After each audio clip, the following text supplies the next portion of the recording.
No. Nothing? Is it on? Oh, you know what? There you go. How about that? Test, test, test, test. Test, test. Oh, yeah, yeah. Test, test, test. One, two, Gotcha. three. Yep. Guess it'd help if I turn the microphone on, huh? Yeah, I think well said. Did you guys get plugged in, Anna? Are we good? Yep, thanks. All good on sound? Yep. Okay. Yep. Anybody live streaming? I think we are. Yes. Yeah.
Good afternoon, and thank you all for joining us.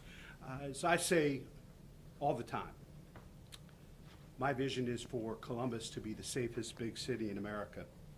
As I looked out over Red, White, and Boom on Thursday night, sure felt that way. More than 400,000 of us came together to safely celebrate downtown. I'm grateful to the Columbus Division of Police who oversaw a very large and successful event with no reported safety incidents. At 11:45 p.m., officers gave the all clear from Boom. 3 hours later, shots were fired at a party held on the south side. And unfortunately, additional instances of gun violence took place during the holiday weekend, taking an additional life on the hilltop. Across this weekend, the lives of multiple individuals and families were changed forever. I'm furious and saddened at the recklessness of this violence. Violence, particularly involving and affecting young people, is completely and totally unacceptable in our community. I want the residents of Columbus to know that these events were not random. To our knowledge, these were individuals experiencing conflict who chose to solve conflict with violence. I want individuals involved in these events or considering hanging around with these groups to know that this behavior will not be tolerated in our city. This is not how we solve conflict. Only cowards solve conflicts with guns. To the community, I know you are exhausted with these events. I share your frustration. I'm sincerely grateful that you're helping CPD with tips and calls, and keep them coming. It's working. Our case closure rate is above the national average, and I look forward to seeing the cases from this weekend closed as well. Thank you for talking with young people in your life about conflict resolution and preventing other events from escalating.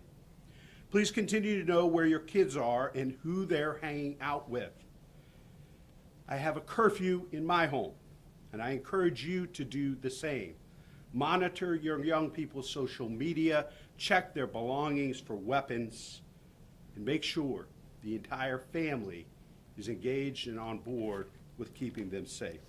Talk to them about conflict resolution and encourage them to let cooler heads prevail.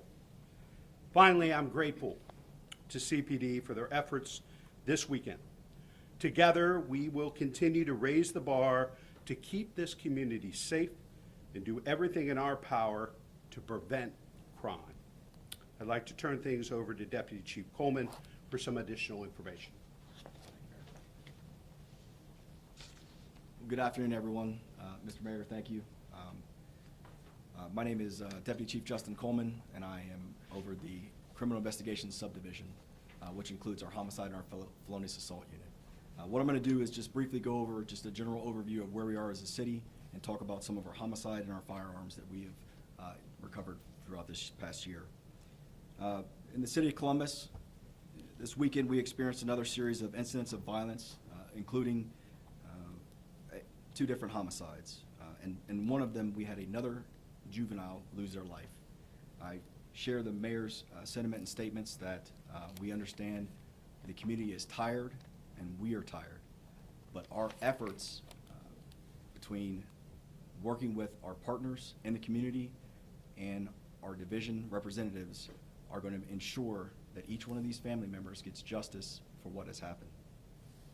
We know the community is frustrated, and we have seen what their frustration has turned into in terms of positivity with the interaction and the information that we have coming in. To date, the city of Columbus has experienced 42 homicides. 1 homicide is too many, 1 shooting is too many. Last year, this year, in 2024, we were at 58, and in 2023, the city of Columbus was at 84 homicides.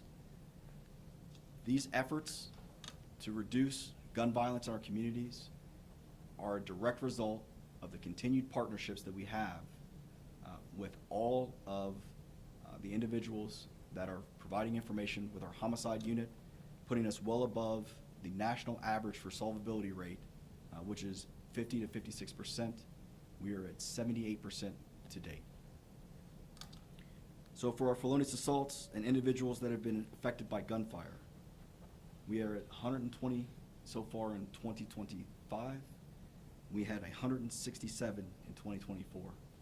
Again, the non-fatal shooting teams were created to address this specific issue, and they have been having results that are positive based off of community involvement.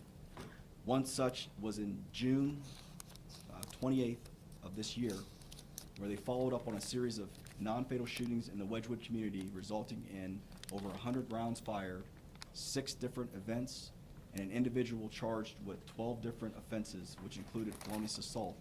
And that individual ended up getting a bond from the Franklin County courts of over $3 million. We know that these efforts are tiresome on everyone, but these are the wins that we can continue to work towards with our continued partnerships in solving and moving forward. There was a QR code that was put out for some of our events that happened over the weekend, and we encourage everyone to please continue to utilize that and send information in. Our detectives are diligently following up on all leads, and so far they have produced results that we hope to have positive outcomes in all the instances. Next up, coming up, will be Deputy Chief Robert Segal. He's going to talk about some specifics from our organized crime unit and some of the incidents that they've been engaged with.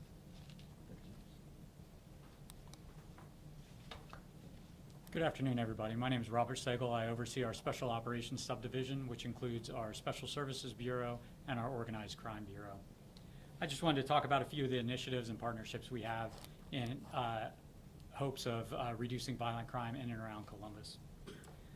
One of the things we ran right leading up to Red, White, and Boom was a juvenile warrant roundup. We partnered with the juvenile court system to identify some of the juveniles who were perpetuating violence around the city of Columbus. During that roundup, we attempted 83 warrant services, had 8 arrests, 17 notices left, which is where we made contact with family members or household members and notified them of the warrants so that they could hopefully get the juveniles to turn themselves in. And we recovered 1 firearm as well. Our partnership with the juvenile court system is just a growing partnership. They've been instrumental in helping us get, again, look at and focus on the juveniles that are actually in and around violence the most so that we can hopefully influence their lives in a positive direction. I want to talk a little bit about our Organized Crime Bureau and some of the firearms they've recovered to date. Over the last 2 weeks, we recovered 28 total guns. This includes Red, White, and Boom. At Red, White, and Boom, in the footprint of the actual event itself, we recovered 6 total firearms leading up to the event. That led to 5 actual arrests with criminal charges. Out of those, all 5 of them were under 20 years of age, 2 of which were juveniles, and 2 of the firearms were reported stolen as well. Year to date, in the Organized Crime Bureau, we recovered 363 firearms. That's of the 1,490 firearms recovered by the Division of Police. I want to talk a little bit about our Crime Gun Intelligence Center, which is a partnership between Columbus Police, ATF, BCI, and Ohio State Highway Patrol and numerous other agencies. This has been an incredible partnership that's developed over the last couple years, where it takes our NIBIN leads, which are basically ballistic evidence that's located at scenes, enters into a national database that allows us to then work backwards to try to identify what crime gun was responsible for the violence. Before we had this partnership, we were upwards of 45 to 60 days getting information and evidence entered into NIBIN. We're now down to 2 to 3 days, sometimes the same shift, which has resulted in our solvability rates coming, again, well above the national average. It's been an instrumental partnership. Everybody's been doing a phenomenal job. In the last week alone, we've gone after 2 violent offenders that we knew were perpetuating violence around the city of Columbus. During subsequent search and arrest warrants, on the first case we recovered 3 firearms. On the second case we recovered 4 firearms, both of which also had numerous narcotics. There was also a uptick in violence in Wedgwood community, and we know a lot about the Wedgwood community and violence around Columbus.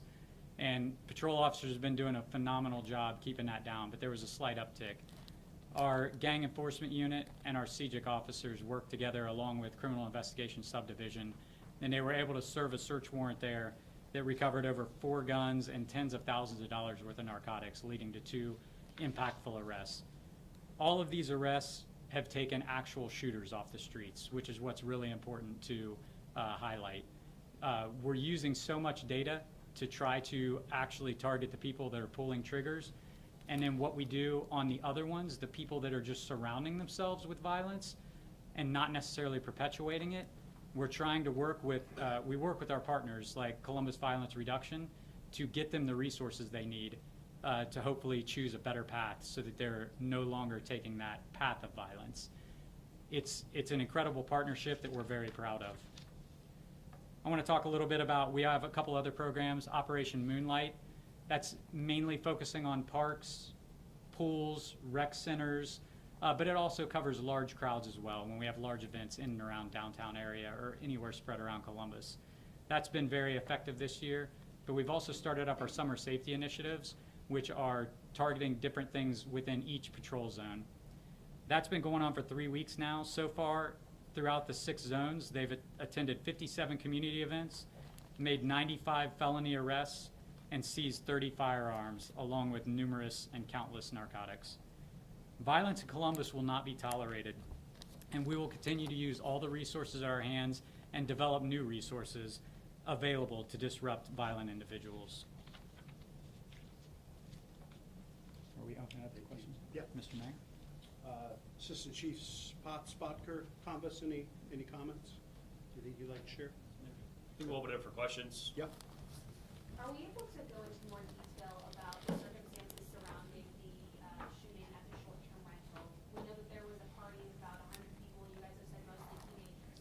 Were they from in town, out of town? Can you share a little more on that? Sure. So all the information that we have, we are currently working through now. Because of the amount of influx of leads that have started to come in, especially when the QR code was re-pushed out over the past 3 days, all of our investigative units are actively working in it, so we're not going to read specifics of it. We do know that it was a short-term rental. It is one that was off of Wilson Avenue, and we know that there were young people as well as adults that were at the establishment and throughout the neighborhood based off of some of the neighbor calls. But outside of that, there's very limited information that we're going to be able to release right now because of so many things that have come through within the last 24 to 48 hours that our detectives are following up. Can you clarify why police, when they arrived hours before the shooting, why that party wasn't broken up before? The police arrived at the scene around 1 a.m. The shooting happened around 2:30-ish. Why did police leave the scene? Why didn't they break up the party when they arrived? Yep, sure.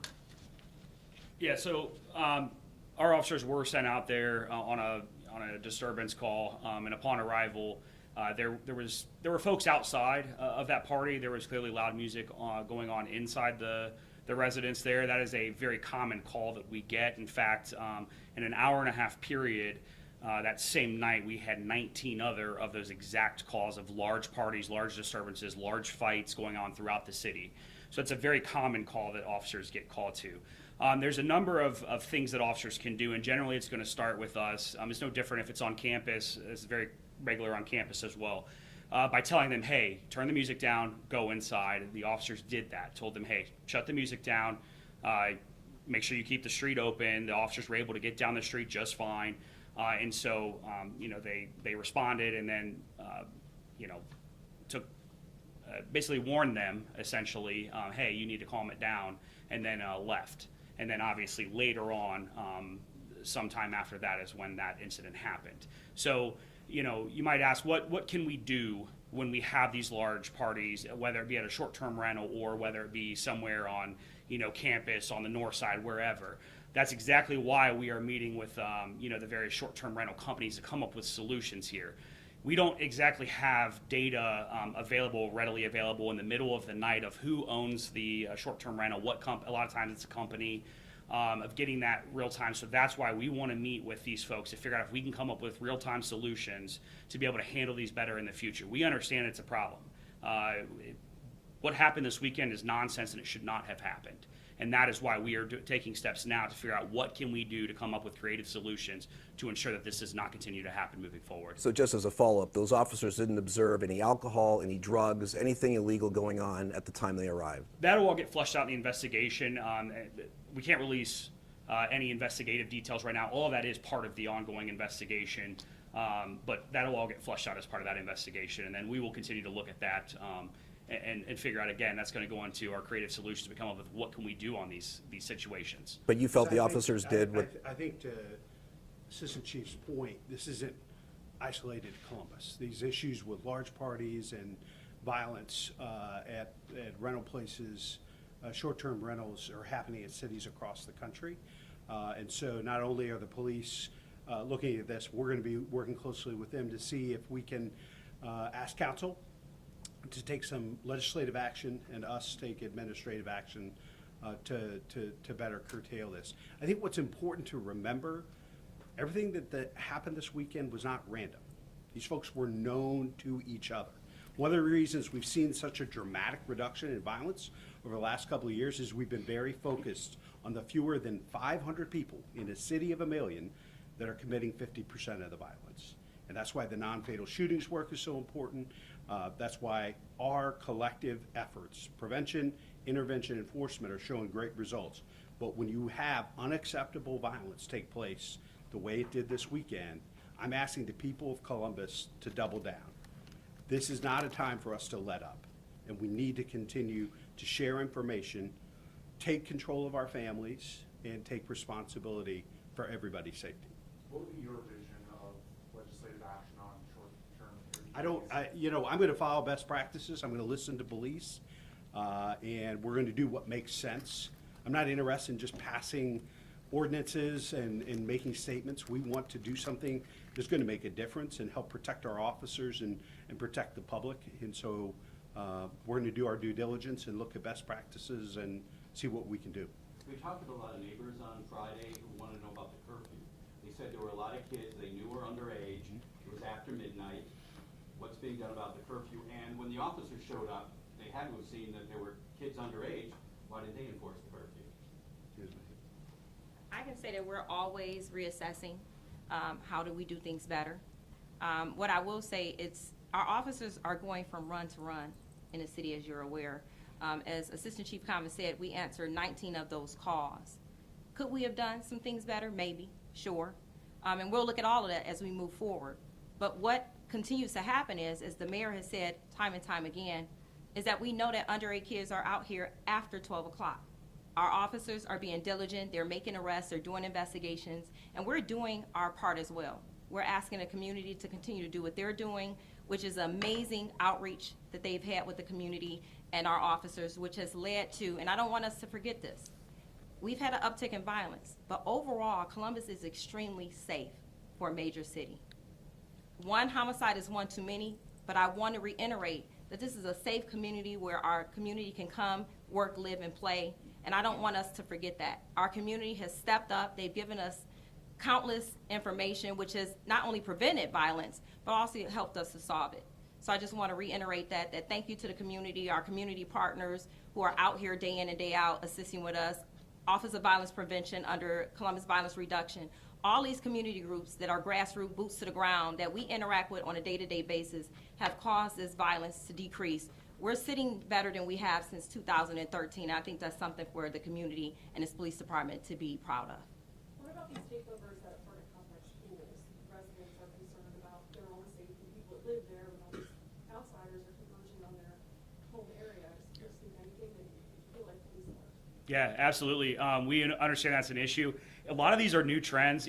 You'll notice every year it seems like a new trend pops up. It started with the Kia Boys. It started with, these takeovers. We had street takeovers for a while. So us as police, the profession is ever changing with technology and stuff. So when we see these issues, and this weekend was, or when those takeovers started happening, we recognized it immediately. Immediately started meeting with the various management companies for the apartment complexes to come up with a solution to stop it immediately, and we're already seeing it drop, right? So there's going to be a period of time where we have to, come up with a solution, but we do that, and we do that very quickly. Our staff's really good at adapting and overcoming and coming up with some creative solutions. This is going to be no different with short-term rentals and anything else that pops up the rest of the year. We will continue to come up with solutions. That's our job, and we are committed to doing that. That's why it's so important for folks to continue to share information with police, and to share this information, and you all to report on it. I think many of you reported on some of these apartment and pool takeovers, and that really helped us spring into action, and I think you're seeing some great success and progress being made there. So we all have a role to play, and really appreciate the community's engagement. Mayor, when you look at the numbers, 2021, the city spent $500,000 to end the violence campaign. 2023, $20 million to youth summer programming, which you mentioned Operation Moonlight. 2025, another $28 million in youth summer programming. Is this money really making a difference in trying to curb? I would just take a look at the numbers, Kevin. I mean, this is the lowest amount of homicides and non-fatal shootings we've had in 13 years. I think that speaks to it. It's great police work. It's great community engagement. But the reason we're seeing success is this comprehensive investment. Prevention, intervention, and enforcement. We're going to have a police graduation Friday. We're continuing to hire more police officers, but we're also implementing the Columbus Violence Reduction Initiative under the Office of Violence Prevention, and we've made historic investments in youth programming and services, reaching kids that we haven't been able to reach before with traditional summer camps at rec centers. So I know that folks are frustrated, believe me. I am frustrated by what I saw this weekend. It is completely and totally unacceptable in this community. But we can't lose sight of the great progress and momentum that First Assistant Chief Potts spoke to. We all should celebrate that. But after a weekend like this, we have to double down to make sure we continue to build that momentum and make our community safer. Is there any documents or any kind of evidence that you have that you can provide to us on whether the number of kids are actually participating in these programs? Are the numbers going up? Can you give us an idea of whether? Well, I'm sure they are, and we can work to provide that information. But the number of kids we're serving today is much, much higher than it was 5 years ago. Have police been in contact with the owners of this short-term rental unit, and could they face any citations from this incident? That's all going to be fleshed out as part of the investigation. That's going to take some time. Obviously, at the conclusion of the investigation, we will, do a media release and provide information, further information on charges and anything like that goes on. Do police have any history with this address? Have there been any other reports of disturbances there? Again, that's all part of the investigation that will get fleshed out as part of that. Yeah. Clearly, Mayor, you spent a lot of time talking about the problems with gun violence and the access to guns in the community. The city has tried to pass laws to stop the proliferation of guns. What is your message to both state lawmakers about guns and the access that children are getting their hands on? I'm pissed. I mean, for the first time in the history of our republic, for the last 5 years, children are more likely to die as a result of gun violence than car accidents. It's the first time in the history of the country. And we know what we need to do. We know what works. We know what we need to do to protect kids. We know what we need to do to protect our officers. We know what we need to do to protect seniors and families. We just have the courage to do it. And so we are going to continue to advocate and focus on bipartisan, common sense, data-driven decisions. Cops deserve to be safe. Children deserve to be safe. Families deserve to be safe. And it should never, ever be easier to get a gun than a job.